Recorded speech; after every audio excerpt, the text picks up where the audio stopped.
Capital out of order. Investigating the Mechanics of Globalized Neoliberalism. Published September 17, 2023 by Zachary Newell. Late last month, the 15th Annual BRICS Summit convened in Johannesburg, South Africa, between the chief executives of participating countries, except, of course, Vladimir Putin, precluded from attending physically due to a warrant by the International Criminal Court, at which President Cyril Ramaphosa of South Africa announced that Argentina, Egypt, Ethiopia, Iran, Saudi Arabia, and the United Arab Emirates have been invited to expand BRICS and will become members of the international bloc on the 1st of next year.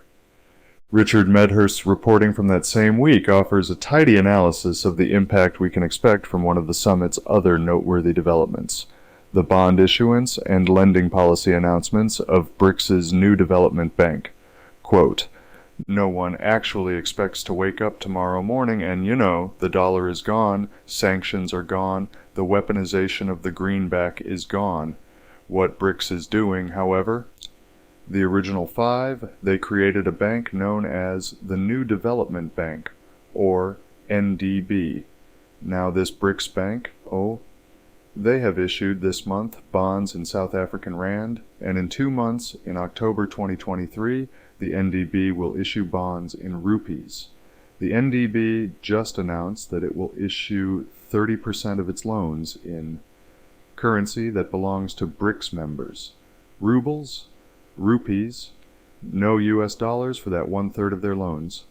End quote. Putting into context what he regards as a monumental announcement, Medhurst contrasts the NDB's new lending practices and the guiding ideology behind them against those characteristic of older institutions of international finance. Quote, "The new development bank really is about development. The NDB genuinely wants to help countries build themselves up, specifically in the global south. The NDB has $100 billion in capital, which means they can borrow hundreds of billions of dollars more if they need to. The NDB is not BRICS's equivalent to the International Monetary Fund, IMF, or the World Bank. It is their solution to these two institutions, the World Bank and the IMF, who are infamous for robbing and debt-trapping poor, developing countries. They're no better than a loan shark in some dark alley. There are always strings attached, and these are the worst of conditions you can imagine. The true objective of the IMF and the World Bank is to control countries by keeping them trapped in debt." End quote. The New Development Bank, then, attempts to address the macroeconomic dysfunction and uneven distribution of economic growth resulting from the capital order, as I've taken, after Clara Mattei, to calling it. Of course, faithful readers will know that for a couple months now, my dispatches have taken aim, directly or indirectly, at our world's global capital order, that is, the dynamics that influence and the overarching institutions that govern the global economy, which together enforce private ownership over the means of production, prioritize corporate profits with socialized costs, and facilitate the unequal distribution of wealth. The dynamics I'm talking about encompass the interconnected web of economic, political, and social forces that maintain and perpetuate hierarchies of power and wealth, with oligarchs and corporations exerting significant influence over decision-making, policy formulation, and resource allocation. The governing institutions of this capital order are numerous enough for a specialized encyclopedia. Our dispatch on the bizarre definition of communism in the traditionalist reactionary dialect touched briefly on one, the Bank for International Settlements, BIS, described by Roseanne Barr as the institution to which would lead any investigation into how, quote, "every penny on this earth is accounted for," end quote, and by Jones as controlling, quote, "the global system, running all of it," end quote, since the Marshall Plan was enacted to fund European reconstruction following World War II. On this topic, we won't spend much time with Barr and Jones. In fact, let's forget the details they supplied. If I recall correctly, both were drinking whiskey during the interview, so we'll forgive them any mistakes here. Instead, let's do our own research GASP, to find out more about the relationship between the Bank for International Settlements and the global capital order. The BIS's website describes how, since 1930, the BIS has promoted monetary and financial stability among central banks and international financial institutions. Acting as a forum for central banks and financial authorities to exchange information, collaborate on financial and monetary matters, the BIS purports itself to do little more than facilitate cooperation and collaboration among central banks by providing a platform for discussions, information exchange, and research on various economic issues related to global financial stability. Writing in 2020, Karthik Nambi gives us more details on the bank's founding. Quote, "The central banks of England, Italy, Spain, Germany, the United States, and Japan came together to form the Bank for International Settlement, or BIS. The countries contributed $500 million to the bank to revamp the German economy. The investors will receive returns on the investment as a yearly payout. Germany will pay its repatriation to the BIS, which will yield interest to the founders." End quote. The BIS financed the capacity of the German government to pay the monumental reparations imposed in the Versailles Treaty, quote, "equivalent to 1/3 of the world's gold reserve," end quote, which had wrought the economic catastrophe that the BIS was established to help alleviate, at least until Hitler canceled payments in 1933. We should note here the presence of the Central Bank of Italy among those that financed the rise of the Third Reich. As you may recall from the first Radio Free Pizza dispatch to cover the work of Clara Mattei, the capital order engineered the rise of fascist Italy in the 1920s. Even more interestingly, Montague Norman, governor of the Bank of England, BOE, from 1920 to 1944, whom Mattei quotes from his personal correspondence with Jack Morgan of J.P. Morgan and Company, which lent $100 million to Italy in 1925, as approving of Mussolini's regime, appears also in a sordid chapter from the history of the BIS involving Nazi Germany. As Adam Labor reports, the eccentric but ruthless governor of the Bank of England agreed to surrender gold owned by the National Bank of Czechoslovakia when the fascist state that the BIS had financed finally launched its invasion of Czechoslovakia in March 1939. Quote, "The Czechoslovak gold was held in London in a sub-account in the name of the Bank for International Settlements, the Basel-based bank for central banks. Czech directors were ordered, on pain of death, to send 2 transfer requests. The first instructed the BIS to transfer 23.1 metric tons of gold from the Czechoslovak BIS account, held at the Bank of England, to the Reichsbank BIS account, also held at Threadneedle Street. The second order instructed the Bank of England to transfer almost 27 metric tons of gold held in the National Bank of Czechoslovakia's own name to the BIS's gold account at the Bank of England." To outsiders, the distinction between the accounts seems obscure, yet it proved crucial and allowed Norman to ensure that the first order was carried out. End quote. Norman found his excuse in the legal framework that established the BIS, as Labor explains, quote, "The BIS is a unique hybrid, a commercial bank protected by international treaty. Its assets can never be seized, even in times of war. It pays no taxes on profits." End quote. Therefore, the BOE argues to this day, quote, "To refuse the transfer order would have been a breach of Britain's treaty obligations with regard to the BIS." End quote. Perhaps those treaty obligations seemed valuable enough to honor for the sake of dealing with the BIS after the war. Labor quotes the BOE's own documents. Quote, "The general attitude of the Bank of England directors toward the BIS during the war was governed by their anxiety to keep the BIS to play its part in the solution of post-war problems." End quote. However, this justification is complicated by the fact that, quote, "all through the war, the Reichsbank continued paying interest on the monies lent by the BIS. This interest was used by the BIS to pay dividends to shareholders, which included the Bank of England."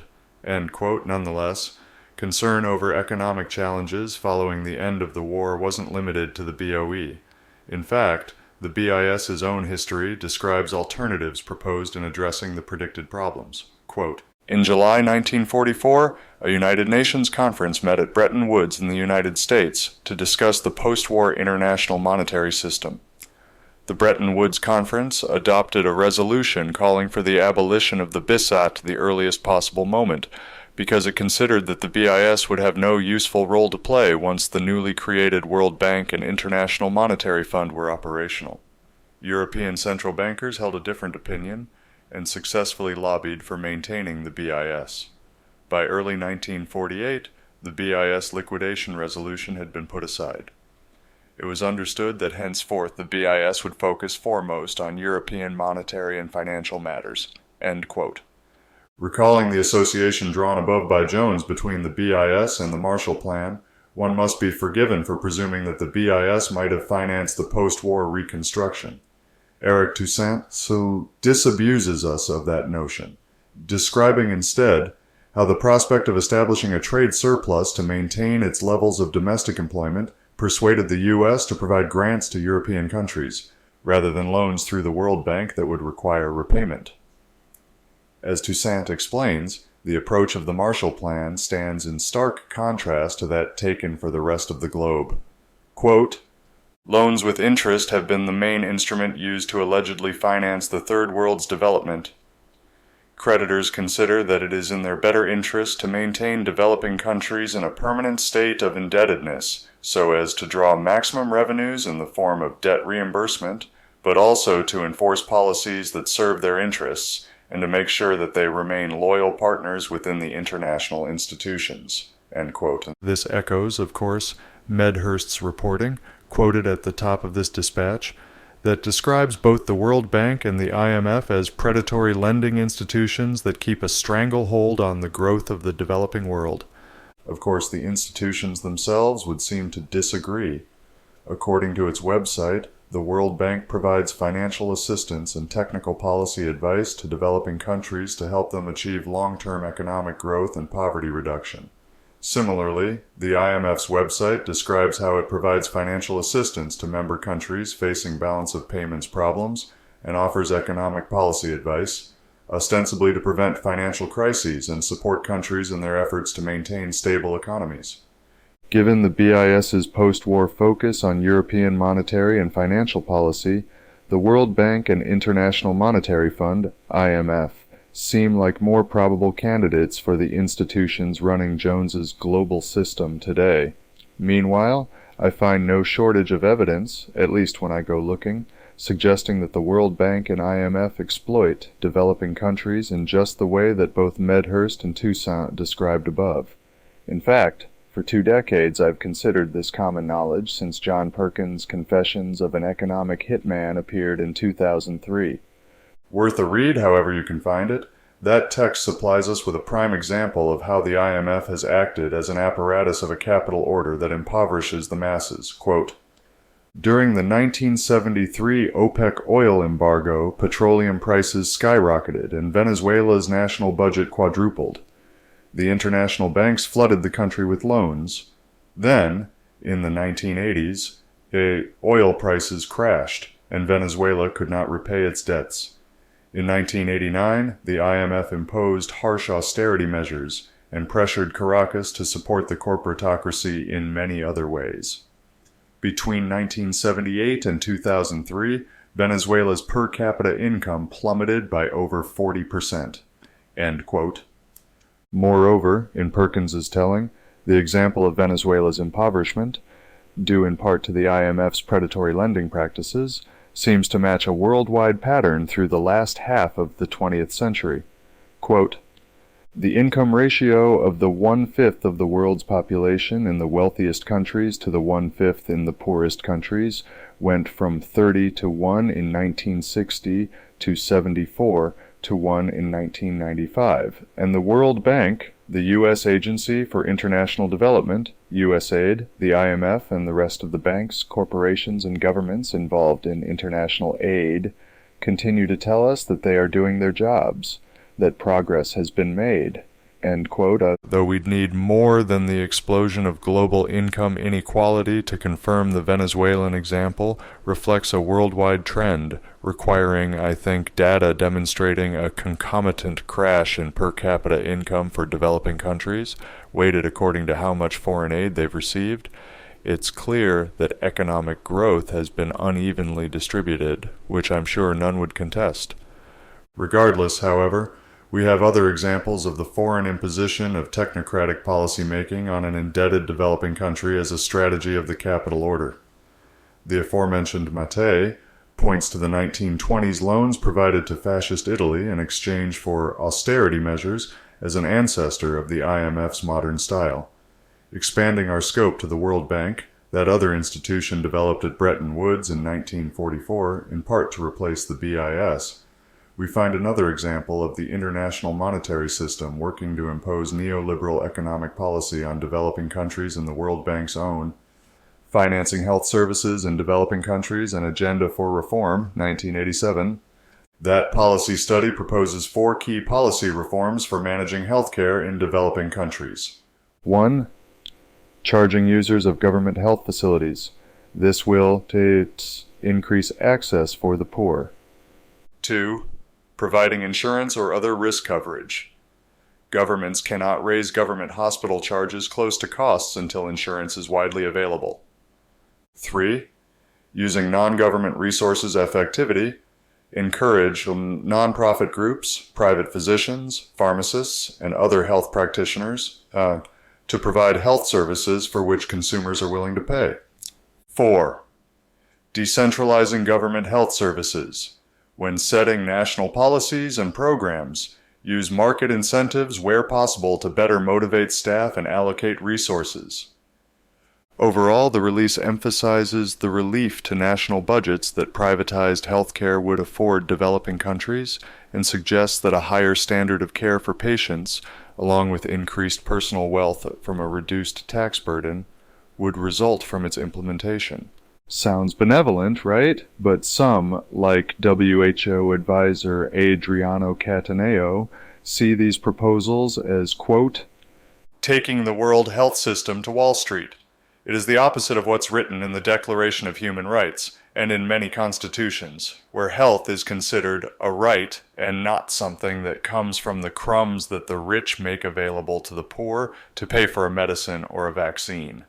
It is a distortion of what should be a human rights approach to health. End quote. Presumably, developing countries at risk of default would need to implement such reforms and privatize their healthcare services to refinance any loans the World Bank provided. Of course, the IMF and World Bank aren't the only institutions that have reinforced the neoliberal regime. For details on others, we can turn to Matthew Kennard in his interview with Novara Media. The journalist discusses his 2023 book, Silent Coup, How Corporations Overthrew Democracy, and provides a brief history, reaching back even further than the work we've covered so far. Quote, originally, corporations were chartered by the British Crown, so it was a privilege to create a corporation, it wasn't a right. Then there was a civil rights battle in the 19th century where lots of legislation came into place that unleashed the corporation from the state in the UK, then later the US, then the Bretton Woods institutions, which were created in 1944, and that was the IMF and the World Bank principally, but also later on the General Agreement on Tariffs and Trade, GATT, which in 1995 became the WTO, and that whole architecture allowed corporations to really go international. End quote. I suspect this phenomenon of recognizing corporations as a locus of tension in civil rights will be familiar to American readers from 2010's Citizens United FEC, as covered in a past dispatch. However, as Kennard explains, that phenomenon has resulted in an international monetary system and global trade framework under which corporations gain greater rights than the representative governments that contract and license them. Quote, after the Second World War, formal empires were collapsing at quite a quick clip, particularly in the 50s and 60s, and the people who had been in power for centuries, the imperial powers and their financial sectors, were scared. They were thinking, How are we going to maintain our control of the world where we don't have a formal empire, where we can't position garrisons of troops in a foreign place that can just take out a leader? This sounds like tinfoil hat stuff, but it's all there in black and white in the archives of places like the World Bank, the IMF, and other places. They wanted to create a supranational system whereby they could bypass rebellious peoples, bypass newly liberated countries, bypass liberation movements in the developing world. End quote. That supranational system would allow the enterprises of the financial sector and other industries to extract capital from developing countries with the same broad license as they enjoyed under the colonialism of past centuries. Moreover, Kennard goes on to detail how the investment court system, ICS, and the investor-state dispute settlement, ISDS, regime that it administers, act as the capital order's primary enforcement mechanisms. Quote, "This is a shadow legal system whereby multinational corporations can sue states for enacting policies they don't like, which infringe on their investor rights. This system is enshrined in free trade agreements, which are a bit of a misnomer because free trade agreement makes you think it's all about mutual lowering of tariffs, but embedded in these trade agreements are huge amounts of legal mechanisms whereby corporations can enforce their will on the countries that are part of that agreement. One of these is the ISDS system. The other part of this is what are called bilateral investment treaties, or BITs, between two countries. ISDS is enshrined in nearly all of those. So in the case of a corporation that wants to use a BIT, you can just create a shell company in a country that has a BIT with the country you want to sue and just sue them that way. So there's this whole web of treaty agreements which enshrine this ISDS system, and what it means is that corporations can sue some of the poorest countries in the world for huge amounts of money. End quote. The capability of a multinational corporation to, for example, sue a country in the ICS for refusing to grant it an environmentally destructive permit, as Kennard tells us happened to El Salvador, reflects their ascendancy over even the nation-state in today's global capital order. So, of course, it will surprise none of you that the World Bank sits at the center of the ISDS regime. Quote, "Most of these cases are heard at a place called the International Center for the Settlement of Investment Disputes, ICSID, which is a part of the World Bank, TO, created in 1966 at the height of decolonization, and it's also a kangaroo court because these decisions are made by 3 arbitrators, one appointed by the company, one appointed by the government, and one agreed on by both these arbitrators. There's no threshold for legal history or any kind of professional attainment, but we found that a lot of them have come from U.S. administrations. My point is that it's not just the cases that are heard at ICSID. Because if you have this huge infrastructure in place, this huge web of economic arrangements, whereby multinationals can sue you, it impacts on your thinking when you're devising policies in your countries." End quote. In fact, if the mechanisms of the capital order have such influence that the opinions of multinationals even restrict even what politicians consider possible or feasible, then it seems to me that they might even act as a vector for cultural austerity. Nope. Just kidding. That horse might yet survive, but it needs a lot of rest. Exploring the institutions and dynamics of the capital order unveils a multifaceted tapestry of institutions and influences that shape our global economy and, indeed, craft so many of our country's domestic policies.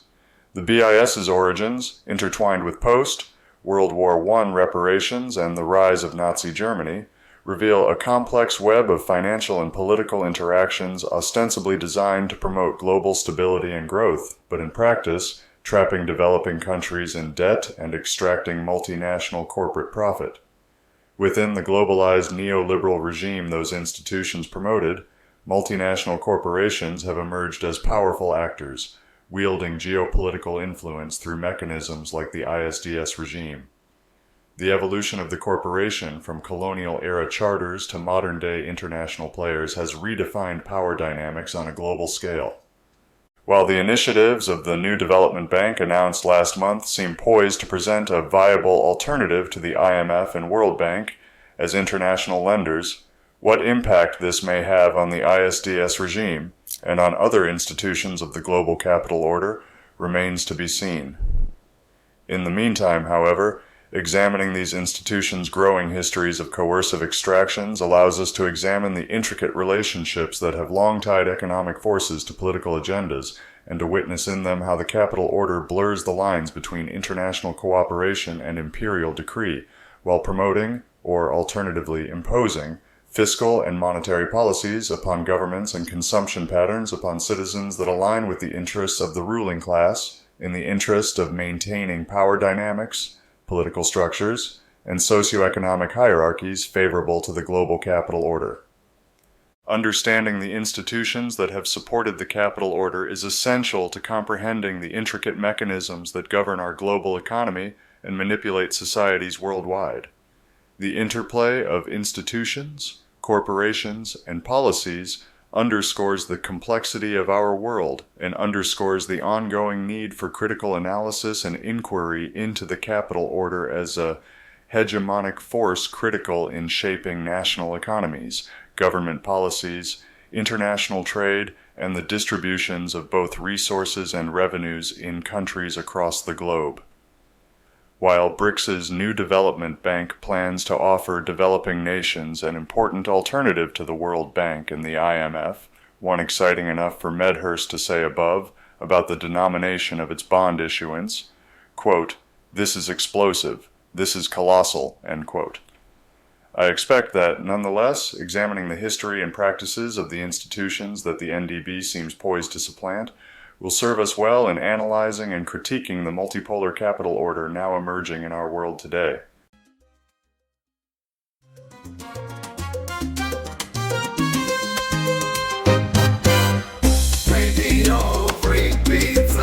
Radio Free Pizza is a reader-supported publication and listener-supported podcast. To see all our work, visit www.radiofreepizza.com or search for Radio Free Pizza on all your favorite social media and podcast platforms.